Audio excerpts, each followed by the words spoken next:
Welcome back, Algebra Half.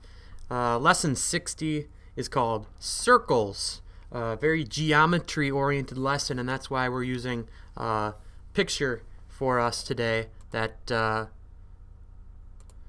shows us the book instead of talking about the book, which will help us a lot.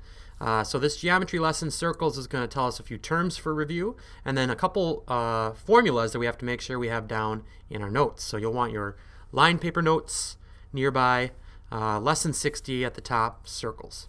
It says every point on a circle is the same distance from where you find the middle. If you imagine taking your compass and you stick it onto a piece of paper and put the pencil out whatever size circle you want, you draw your circle. Right, we've all used a compass, right?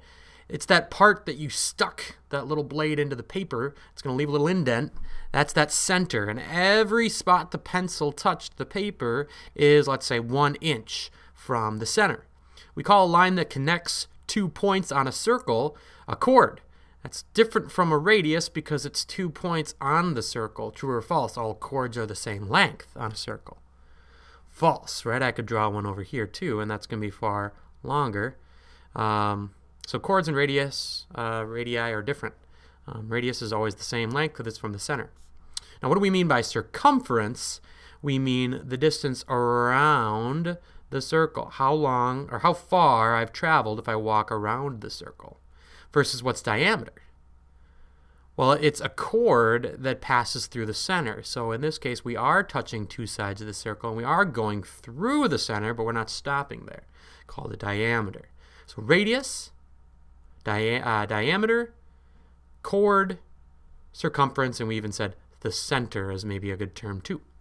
You can draw those into your notes, and then the ancients, again, we talked about them, and they thought the circle was just too cool. How if you take a rope and you cut it a certain size to reach the diameter across, and then you lay it out in the circumference, you'll always reach around 3 times with 0.14 left over. This little extra right here. So diameter, diameter, diameter, and then just a little extra rope there. We did that lab in 6th grade math, and we found that there's always that little bit, and it's exactly 14/100ths left of string that needs to stretch there. So they found the perfect relationship of diameter to circumference is that it goes around diameter 3.14, and then this never ends. I rounded 3 14/100ths. It's not going to actually be exactly 14/100ths. That's just rounded, and we'll use that 3.14. But it actually, that decimal point, if we divide it out, it goes on forever. It's the only decimal I know like that. So pretty cool. Isn't exactly because the exact numeral for this number has more digits than can ever be counted. So we use the Greek character pi to represent this concept as accurately as we can. We say that number can be represented by the Greek number pi. It looks like this. And it means 3.14 and all this included. So your calculator can actually use it as best it can. It goes several decimal points if you use this button, but we're just going to use 3.14 as our approximation. Always use 3.14, please. Now, the 2 formulas we need to write in then is related to that relationship we just talked about. Write these into your books, please. Circumference is that pi times diameter. And area of a circle, so everything inside is going to be pi, and then we're going to take the radius now and times it by itself, squared. Remembering that pi, we use 3.14 in our calculator. So, example problem. The radius of a circle is 5 centimeters. What's the circumference? Well, if the radius is 5 centimeters, meaning the distance from the center at any point on the circle is 5 centimeters, what's the circumference?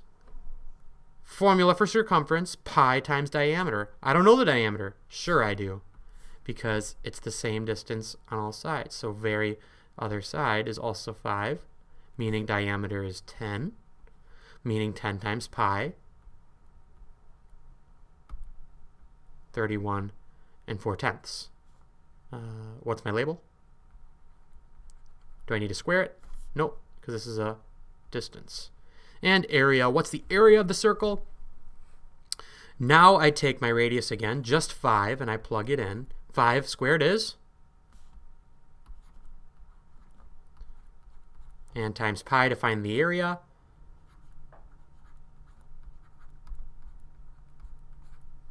Final answer, 78.5. What's my label? Squared?